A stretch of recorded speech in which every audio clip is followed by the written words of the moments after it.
All right, Devon, we're back from commercial. Is it weird to do barrel or not without Chaz? It kind of is. I mean, he just always has the most absurd, unpredictable answers. I know, and I designed my barrel or nas for him specifically. So could we get him on the phone? I wish we could. Where is he? Let's do it without him. Okay. One of them actually was with you in mind. So, but we'll get to that second. Barrel or nah, Hickeys. Gosh, I haven't thought about Hickeys in so long. You're what age are you? I'm 46. Married, 46. How does Hickeys factor into your life? Gosh. Man, I'm gonna go with barrel. I think it's pretty barrel, dude. Yeah, I'm gonna go with barrel.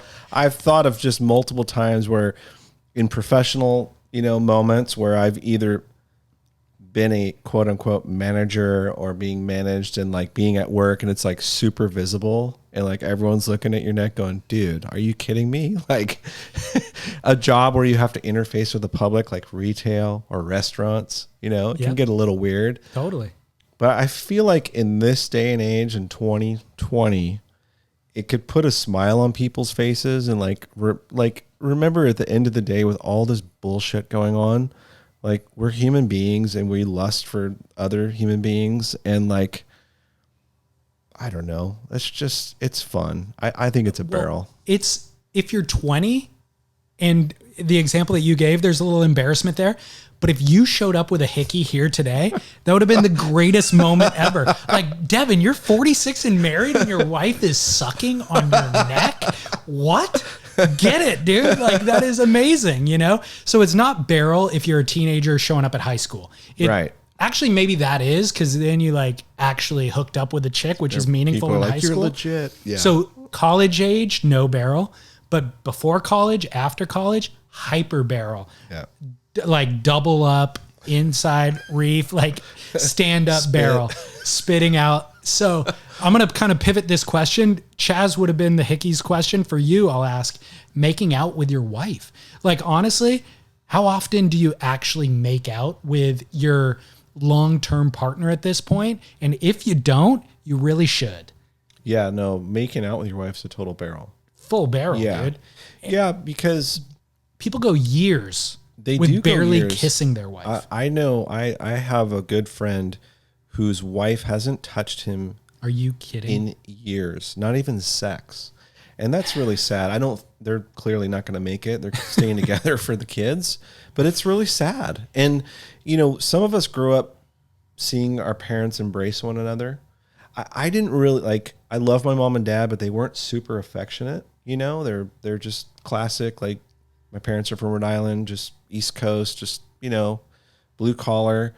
And my wife's mom and dad always embraced, and they even do today in their early 70s. I'll see them hug and smooch, maybe not fully making out, but I think it's a good thing to show your kids that, especially if you have children. Yeah.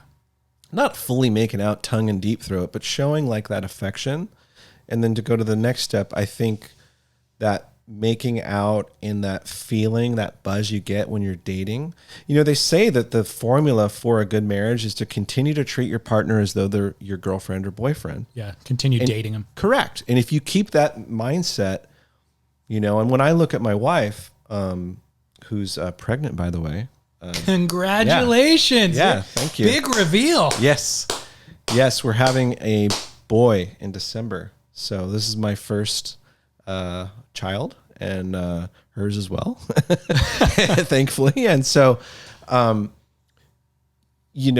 just think that showing affection is important. And I think about, when we have kids, we're going to soon, it would be nice for them to see that mom and dad love each other, and that's a good message to send. And I think, again, everything going on with all this bullshit we're dealing with, like the end of the day, love is important. It's such a cliche thing, but it really transcends all of this stuff. And what at the end of the day, what's the human experience is really loving, caring, and sacrificing for another human being, and making out is that ultimate expression.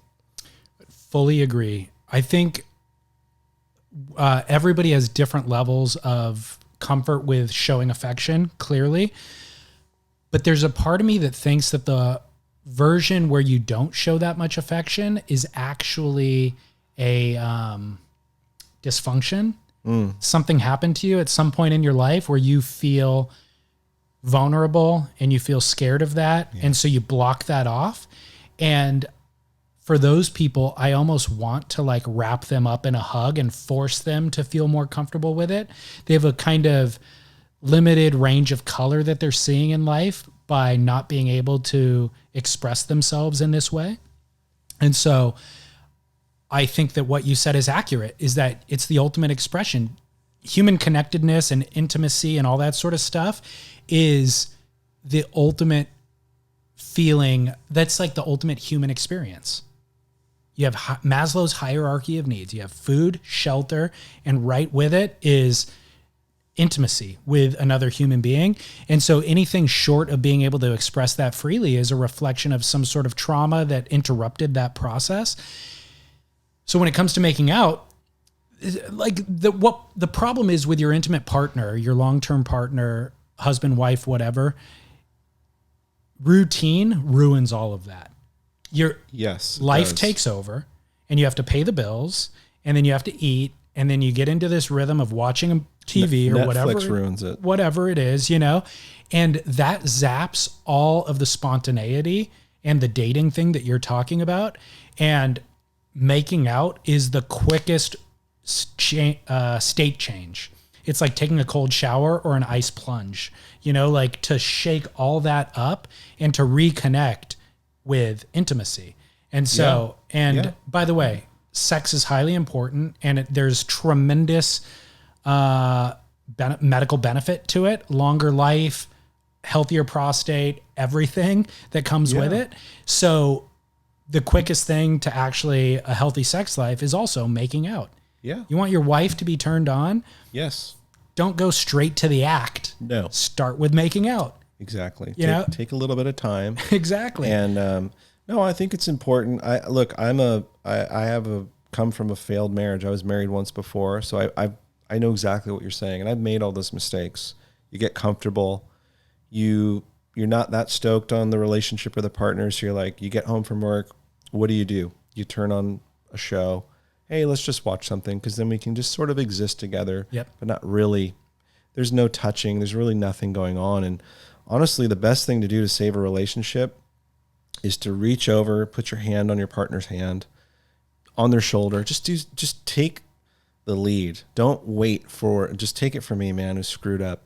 Don't wait for someone else to fix it. If you really think this person's worth fighting for and you love them, reach out and just touch their hand. Yep. And then work your way in for a little makeout sesh. It doesn't even have to be about sex, but get that connection. And it's amazing if you fight with a partner, it's amazing what connecting physically can do to just get rid of all that shit. Solves all of it. It does. And actually, sometimes the fighting makes the physical connection even more intense. Yes. Don't get into a sick cycle with that, but yes, it does. Could be unhealthy. I'm just saying. Man, this is the weirdest conversation we've had on the podcast. Yeah, I'm sorry to everyone. No, it's right though. This is truly the unspoken thing. I'm shocked. You talking about friends who haven't married couple that hasn't physically touched in a long time. I'm shocked at how often lack of sex. Like I talk to friends and they're like, "Oh, we haven't had sex in 6 months or whatever it is," and I'm like, "Are you kidding?" Or years even. I think that's a common thing that nobody talks about. Yeah. And look, let's be honest too, surfing might cause some of this because as surfers, we go off the deep end, man. We screw up relationships. I mean, there's so many people listening right now that know exactly what we're talking about, which is like, man, I surfed too much. I go to work, I go surf, I get home, I barely have enough energy to have dinner and then just fall asleep. If you're smart, regardless if this isn't a gender thing, when you get home, do something physical and nice for that partner of yours, completely unexpected. And I find that with surfing, I actually get even more sort of sexually charged. Like I feel like it gives something there that's really interesting, and I recommend you share that with your partner. Well, They'll like it. Physical activity. Yeah. Look, if the antithesis of that is sitting around and being lethargic all day, you're going to have zero libido. If it's being outside and getting in cold water is also, but also just physical activity will charge your libido. Yeah, and I'm sure biologically over time, if you believe in evolution or you believe that there are men and women and all that stuff, I do, that there's a reason. Controversial. Yeah, controversial. You're canceled. There are these chemicals that come for men and women that there's a reason why, we stick together, right? And we're among the few species that continue to have sex long after childbirth. Yeah. And I'm from things I've read and what I believe is that's part of like keeping us together, keeping someone around as a partner, whether that's protection or company or whatever it is. And so just know that exists and tap into it and enjoy the benefits. Enjoy. One final question on this before we can move on to the other barrel or not. What's your wife's name? Caitlyn, right? Caitlyn. Do you ever call her Caitlyn? I do. Yeah. I call her Kate more often than not, but I do call her Caitlyn. Yeah. But do you actually call her Kate? Do you call her honey, babe, all that stuff? Do you actually be like, hey, Kate, I love you? Or, hey, Kate, what's for dinner? It's almost awkward to use the full name or to use their proper name. Yeah, not often. No. I mean. Do it. Yeah. It's fun. Okay, I'll try that. Yeah. It's fun. Not that it creates intimacy or anything. It's weird to call your partner by their actual name. You say it so infrequently to them. You say it to your friends all the time, but you say it'll catch her off guard. I guarantee she'll look at you like, what? Yeah. I don't use babe and those sort of pet names very much, but that's not our thing. But I think often Caitlyn. But okay. I'll think about that. I'm gonna have to just to throw that one. Yeah. I'm gonna mix things up. Barrel or nah? Traction pad on a mid-length. Total nah. Total nah. Total nah. Wow, such conviction. Man, I saw one yesterday. This is so weird you're asking this. I saw one yesterday, and it was. I looked at it. It was one of the Channel Island midboards, and it had one of those. Is it Octopus is Real? Yeah. Or is that brand? Octopus is Real. I'm like, what the hell is that? And it had a kick on it. It's like, man, if you're going to put a pad on, at the very least, do like a fish one or something that has like almost no kick on it. Because you're not going to do an air. Like, what do you need that for? And you move around on those boards. A lot of times you're riding a bit more forward. So like, and just the aesthetic alone is just a buzzkill. Let's go beyond the performance piece of it. It looks hideous. Dude, so many of the barrel or nahs that we do, or we try to provide some sort of etiquette for listeners, come down to aesthetic and style. And inevitably I get feedback of people going, who gives a crap what it looks like? You should do what you should absolutely give a crap what it looks like. Let's acknowledge style matters, certainly in surfing, but in life in general, it does. Taste matters. Absolutely. So if you try to ignore that, you're ignoring a base instinct that's embedded within all of us. Let's go ahead and acknowledge we all care. We have a preference of like a sexual partner preference based on aesthetic, and we also factor in personality and all these other things. But aesthetic matters. And so on the mid-length, it just looks wrong. The traction pad looks wrong. Secondly, it doesn't serve a functional purpose. Your foot is never centered over the back fin on a mid-length. No. I mean, there's never a moment. Yeah, just forward of the back fin. If you have a twin fin, over the fins perhaps. If you have a 2+1, over the side bites. But not way back there. No. It's not going to happen. There's never a need for that. No. Could you imagine a front traction on a mid-length? That's blasphemy. I mean, it looks great on a, neckbeard 2 or something, but it's only not. If you're doing an air rev. Yeah, if you're doing an air. But no, it's not needed. And I always think about, when someone says like, who cares? Well, for sure, dude. Like surfing, you can do whatever you want. But we're talking about our belief system and what our opinion is. And I think like just when we look around this room we're in at Album Surfboards, which is, they have a nice establishment here. They have nice furniture. They have some nice art on the wall. And I think style matters. I think taste matters. And I don't think you need to lose that. I always love seeing people that are in their 70s or 80s and still have like a vibe. Like they're wearing a nice suit, or they can appreciate good music. And I don't think you need to ever lose taste or style, no matter how old you are or what stage of life you're in. Love it. I'm shocked at how well that segues with Barrel or Not number 3. What are we going to now? Muscly old men. Muscly old men. Barrel or Not. What the hell? Muscly is this old one? men. What is there a backstory? Like, why are we? Laird Hamilton. Okay. It's got too much muscle, dude. It's like, I'm all for fitness, but it's too muscular, and then there's skin that's sagging on top of the muscle. It looks weird. Arnold Schwarzenegger is another one where it's like, God, it just looks weird. Yeah, I guess it looks weird. If it's naturally there, I mean, go for it. But if you've been taking stuff to get there, steroids and whatnot, forget about that. Yeah, so natural, muscly old guys. I'm saying you go to the grocery store and you see some yoked dude and you look up and he's 70.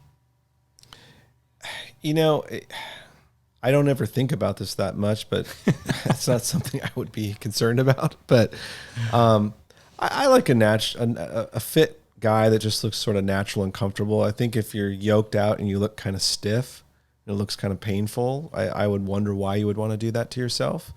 But I think of some older guys, like I remember Dorian Paskowitz, Doc Paskowitz, the father of all the Paskowitz kids, in his 70s. I could be wrong here, but I almost feel like he had a six-pack in his 70s. No way. But I could be wrong, but he was just really fit in his 70s. And I think there's a fine line there of naturally fit, but you're not yoked in where you can't straighten your arm. That's concerning. I like lean. I like healthy. I'm good with lean muscle for an old dude, but the ones that are like actually bench pressing and curling weights and like getting like a big bicep going, that is weird as anything to me. That is the equivalent of the Orange County housewife with plastic surgery in her 70s trying to retain her youth. Yeah. It's as freakish to me. Yeah, I'm going to go with non. I'm going non. At that age, I want to be surfing in my 70s. And I think of someone like Jock Sutherland. I can go down a list of people that still rip in their 70s, but they're more of that sort of lean, linear, stringy kind of muscles, which serves us better as surfers. We want to be flexible, because if you get too ripped like that, you're probably going to pull a hammy or something bad's going to happen. I agree. It's strictly, at that point, it's strictly for aesthetic. I used Laird Hamilton as an example, and it might not be the best example because Laird's functional. Like, I don't know how many bench presses Laird's doing in a week. Probably not that many. He's getting a lot of his muscle from recreation. Well, look, I think the simple answer is your fitness should be, it should just be for health reasons, not for vanity reasons. Correct. Vanity. And I think if it's vanity driven, because, I have a studio space that's in this industrial work area, and right around the corner from me is a CrossFit gym. And look, I'm not going to bag on CrossFit. I think people are there getting healthy and take care of themselves. That's awesome. But it's to a point where like everyone in there looks like Instagram models and they're so gnarly ripped. I'm just like, man, that's just very vanity driven. Yeah. And that must be tiresome. Totally. That's pretty hard. It's like having a podcast. Like, how do you keep up with that? Dude, I had a conversation like literally 2 years ago. I was having a dinner. I was at a friend's house for dinner, and I go, yeah, I don't know like how much longer I can this schedule. I have this podcast and that podcast and these work obligations and these personal obligations. I feel like I'm on this hamster wheel and I don't know how much longer I can keep it up. And the husband looks at me and goes, dude, you've been doing it for 5 years. I think it's officially established. I was like, oh yeah, you're right. I guess it is. I am keeping it up, yeah, you are. I don't know. But it feels like this endless thing. But the vanity aspect, thankfully I've grown up surfing. So I've actually never been to a gym in my life. I've been to yoga studios, but I've never stepped foot in an actual gym. And I had this kind of innate confusion about gym rats, which was, my question was, to what end? Like surfing, it's a recreation and I'm getting fitness, but it's so that I can get barreled. Like there's a clear objective here. You're going in just to pump weights. To what end? Are you a football player? Because that would be an end goal. Are you a rock climber? That would be an end goal. But is it strictly just so that you have a bicep? I think it's for attracting sexual partners or to feel sexy And or it to is. feel. I mean, I'll give you an example. Like I used to go to Brazil a lot, and in Rio especially, people work out half of the year. They work out specifically so they look hot as fuck for the beach. It is why they do it. right. To look good. And you go on that beach in Ipanema, and there's a section of the beach where you better be hot as fuck or you need to get out of there. And you can see down the beach is where all the fat people are. No joke. The Brazilians that are listening know exactly what I'm talking about. And that's like kind of weird, you know, to culturally for us, I think it's just hard to identify of like, we're exercising for fun. Surfing is obviously pretty pointless exercise. It's a diversion. This is why I hate when people talk and bring politics out in the water and talk about selling their houses and shit. It's like, dude, we're out here to disconnect. We can talk on land all day. Yeah. And there really is no point to this. However, there are some goals like getting barreled. I said getting barreled, doing an air, those sorts of things are hanging 10. Those are goals we can work toward. And I don't want to sound like, hey, we're better than gym rats. I don't want to come off that way. Better than gym rats. But I don't believe that we're doing it for vanity reasons. Although you could argue, I had a friend who said, look, if you surf at crowded breaks, the only reason you surf there is because you want people to watch you rip. And I was like, that's a good point. I didn't think that was the reason, but he's like, well, why would you go out there? And because I surfed really crowded breaks, like the main popular ones of Southern California. I've always looked at it personally as that is the best wave. Yeah. Breaking in Southern California. Oh, and why is Mike Parsons here? Oh, why is Ricky Schaefer here? Like, why are all the same people that they're after the same thing I am? We're not here because we want people to watch us rip. It's like, no, that's the best wave. In Southern California, I drove 2 hours. If you're not really concerned about vanity in your surfing, you go surf up the beach at North Torrey Pines where it's super shitty. But I'm like, man, I can't surf a closeout when I know that I could go to that point break and get like a 200-yard ride. Right.